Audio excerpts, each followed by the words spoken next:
The first time my stepfather threw my clothes into trash bags, my mom stood in the kitchen pretending not to see it. I was 17. He looked at me while dragging the bags toward the garage and said, "Maybe if you actually contributed something around here, you'd deserve space in this house." My mom didn't defend me. She just kept washing dishes with shaking hands. And that's when I realized something terrifying. She had already chosen him over me, but they had no idea what was about to happen. My parents divorced when I was 14. At first, I thought things would finally become peaceful. Before that, our house felt like a war zone disguised as a normal family home. My dad worked late almost every night, my mom cried constantly, and dinners were usually silent unless someone started arguing. When the divorce happened, my dad moved away for work. He asked me if I wanted to come with him, but I stayed with my mom. I stayed because she looked broken. The night my dad left, she sat on the edge of my bed crying and whispered, "I don't know how to do this alone." So I stayed. I thought I was protecting her. I had no idea how much that decision would cost me. About a year later, she met Gary. At first, he seemed perfect. That's the dangerous thing about manipulative people. They rarely look dangerous in the beginning. Gary was charming, calm, helpful. He fixed things around the house, bought my mom flowers, and always knew exactly what to say. Even I liked him at first. He bought me a basketball after hearing me talk about wanting one. He joked around with me during dinner. He acted like he genuinely cared. Looking back now, I realize he was studying us, learning our weaknesses. And slowly, very slowly, he started changing everything. The first strange thing happened after he moved in. I came home from school one afternoon and noticed all our old family photos were gone. Pictures of me as a kid. Pictures of me and my mom at the beach. Pictures from birthdays and holidays. All replaced with framed photos of Gary and my mom smiling together. I stood there confused for a few seconds before asking where everything went. Gary walked by casually and shrugged. Just wanted the house to feel more modern. Modern. That word stayed in my head for some reason. That night I asked my mom about the photos. She barely looked up from her phone. Gary thought it would be healthier for us to have a fresh start. Fresh start. Like I was part of the old problem. That's when I started feeling it. That quiet feeling that I didn't fully belong there anymore. But things got worse. Gary slowly introduced rules for everything. How long I could shower, when lights needed to be off, what food I could eat, how often I used the washing machine. At first he disguised it as teaching responsibility. Then the comments started. "You're still sleeping until noon on weekends. You eat like someone paying bills around here. Your father really didn't prepare you for life." They sounded like jokes on the surface. But after hearing them every day, they stopped feeling funny. The worst part was Gary. It was my mother's silence. At first she'd laugh nervously. Then eventually, she stopped reacting at all. I got a part-time job at a grocery store when I turned 18. Not because I wanted extra money. Because I wanted to stop feeling guilty for existing. Gary made sure I felt like a burden constantly. One night after work, I opened the fridge and noticed sticky notes on certain shelves. "Do not touch." Gary had literally separated groceries into his and mine.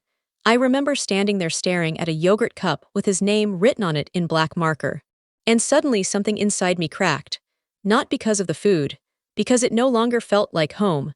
Around that same time, Gary convinced my mom to combine finances with him. I overheard them arguing one night. Mom sounded uncertain. Gary sounded calm, too calm. "You don't trust me after everything I do for you." That sentence became his weapon. Every disagreement somehow ended with her apologizing. Over time, she changed too. She stopped going out with friends, stopped laughing loudly, stopped buying things for herself. It was like her entire personality slowly became smaller around him. One night, I finally tried warning her. We were alone in the kitchen. I quietly said, "I don't think Gary is good for you." She immediately got defensive. "You sound exactly like your father." That sentence hurt more than she realized. Because from that moment on, I understood something painful. In her mind, disagreeing with Gary meant betraying him, and she was terrified of losing him. After that, things between us became colder. Gary became more comfortable openly pushing me away. One afternoon I came home and realized my bedroom lock had been removed. I asked why. Gary leaned against the hallway wall and smirked. "No reason for privacy when you're living under my roof." Under my roof, not our home, his roof. My mom heard him say it. She said nothing. That silence hurt more than yelling ever could. That's when I started staying away from the house as much as possible, working longer shifts, sleeping at friends' apartments, driving around late at night just to avoid going home. But deep down, I still hoped my mom would eventually wake up. I thought she'd realize what was happening. I was wrong. The breaking point came 2 weeks before my 19th birthday. I got home after work and my key didn't fit the lock. At first I thought maybe it was jammed. Then Gary opened the door halfway, completely calm. We changed the locks. I stared at him, confused. Then I noticed my boxes stacked near the garage. Everything I owned packed into trash bags and cardboard boxes. I looked past him and saw my mom standing in the hallway crying. But she still didn't stop him. I remember asking quietly, "So that's it?" Gary crossed his arms. "You're an adult now. Time to figure your life out." I kept staring at my mom, waiting for her to say something. Anything. "Don't go, this isn't right." "I'm sorry." Instead she whispered, "Maybe this is for the best." For the best. I slept in my car that night. I still remember how cold it was. I remember staring at the ceiling of my car, feeling like something inside me had permanently changed. Not anger. Something colder. That night taught me a lesson I never fully recovered from. When the people who are supposed to protect you abandon you, trust becomes difficult forever. The next few years were hard. I worked non-stop. Warehouse jobs, delivery driving, night shifts. Anything that paid. I rented tiny apartments in bad neighborhoods, ate cheap food, ignored my emotions, but slowly life improved. Not dramatically, just little by little. I bought a better car. Started taking online classes. Eventually got hired at a logistics company. For the first time in years, I felt stable, safe, and honestly, safety meant more to me than happiness. Then one night, almost 6 years later, my phone rang. Unknown number. I almost ignored it, but something told me to answer. There was silence at first. Then I heard my mother crying.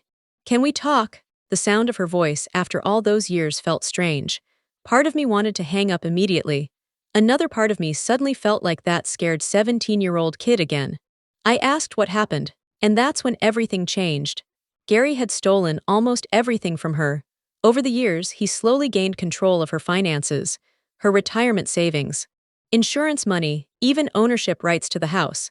Then one day he disappeared completely. He drained accounts, left debts in her name, sold assets, and worst of all, the house was gone too. The same house he once called his roof. I sat there in silence while she cried on the phone. Part of me felt horrible for her. Another part whispered, she chose this. And honestly, that thought scared me, because it felt true. She explained that Gary left with another woman, much younger. Neighbors apparently suspected things for months. But she ignored all the warnings, just like she ignored mine. Then she quietly said, "I didn't know who else to call." That sentence stayed in my head for days. Because despite everything, part of me still wanted my mother to choose me. She asked if we could meet. I told her I'd think about it. Then I hung up. That night I barely slept. Old memories kept replaying in my head. The garage, the changed locks, her silence. But then other memories came too. Her helping me with homework as a kid, making pancakes on Saturdays, holding my hand in the hospital after I broke my arm when I was 9. That's the hardest part about family. People who hurt you aren't always pure monsters. Sometimes they love you and fail you at the same time. And honestly, that's even more painful. For 3 days, I ignored her messages. Then my aunt called me. Apparently my mom was staying in a cheap motel. Most of her money was gone. She sounded completely broken. I wish I could say I immediately forgave her. I didn't. Part of me still wanted her to suffer the way I suffered, and realizing that made me uncomfortable. Eventually, I agreed to meet her. We met at a small diner near the highway. When I saw her, I barely recognized her. She looked exhausted, older, emotionally destroyed. The confident woman who once defended Gary was gone. We sat across from each other in awkward silence. Then she quietly said, "You look good." I answered honestly, "You don't." She nodded slowly. "I know." The waitress brought coffee, but neither of us touched it. Then my mom finally told the truth. Not excuses, truth. She admitted Gary slowly isolated her from everyone, friends, family, even me. Every time she questioned him, he convinced her she was overreacting. Eventually, she became afraid of upsetting him. That's when I realized something uncomfortable. My mother wasn't only someone who abandoned me, she was also someone who got manipulated herself. That didn't erase what she did, but it made everything more complicated. Then she said something I'll never forget. The day you left, I wanted to run after you. I stared at her silently. But I was scared of losing him. That sentence hit harder than anything else, because it was honest. She chose him because she was terrified of being alone. And for years, I didn't know if I could forgive that. Then she asked if she could stay with me temporarily. There it was, the real dilemma. Because helping her meant reopening wounds I spent years trying to bury. I told her I needed time. She nodded immediately like she expected rejection. And honestly, part of me enjoyed seeing her feel rejected. That realization scared me too, because pain changes people, and I had become colder than I realized. Over the next few weeks, she kept calling occasionally, never demanding anything, just checking in. Slowly, our conversations became easier. Then one day, I accidentally heard an old recording she found on Gary's laptop backups. Gary said, "If your son leaves, things between us will finally be peaceful." And my mom said nothing. Hearing that silence all over again brought back years of anger instantly. I ignored her calls for 2 days afterward, but eventually she came to my apartment herself. Not dramatic, just exhausted. She stood quietly near the door and said, "I understand if you hate me." Then she added something that changed everything. "You were right about him." I almost laughed, not because it was funny. Because hearing those words years later felt tragic. We talked for hours that night, really talked. I told her how getting abandoned changed me, how I struggled trusting people, how every relationship afterward felt temporary. She cried quietly the entire time, not defending herself, just listening, and somehow that mattered more than apologies. Months passed. Slowly, carefully, we started rebuilding our relationship. Not perfectly. There were awkward moments constantly. Healing isn't simple. Some days I felt close to her again. Other days I remembered the locks changing and emotionally shut down. But she kept trying. And eventually, so did I. Then about a year later, Gary tried contacting her again. Apparently the younger woman left him. Now he wanted money. When my mom told me, I expected panic. Instead, she calmly blocked his number. Then she looked at me and quietly said, "I spent years choosing the wrong person." For the first time in my life, I believed she truly understood what she had done. A few months later, we drove past my old house together. Different owners lived there now. Different paint, different cars, different life. My mom started crying while staring at it.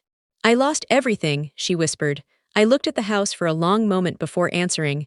"No," I said quietly. "You almost did." Because the house was never the real loss. The real loss was us. The years we lost, the trust we lost, the version of ourselves fear turned us into. These days, our relationship is better, not perfect, probably never perfect. Some wounds never disappear completely. But we try now, and honestly, sometimes that's enough. A few weeks ago, my mom came over for dinner. Nothing fancy, just pasta and garlic bread. At one point, she looked around my apartment and smiled softly. "You built a good life for yourself." Years ago, hearing those words would have meant everything to me. But now, it just felt peaceful. Because I finally realized something important. I didn't need her approval anymore. And somehow, that made forgiveness possible. Before she left that night, she stood near the door and quietly said, "I know I can't undo what happened." I nodded. She smiled sadly. "Thank you for giving me another chance anyway." After she left, I sat alone in the quiet thinking about everything. The betrayal, the anger, the loneliness, the healing. And I realized something I'll probably carry forever. Sometimes the people who hurt you the most are also deeply broken themselves. That doesn't excuse what they did. But understanding that difference might be the only reason some families survive at all. Because in the end, Gary didn't just steal her money. He stole years from both of us. But unlike him, we finally stopped letting fear decide who we loved. And for the first time in a very long time, that felt like home.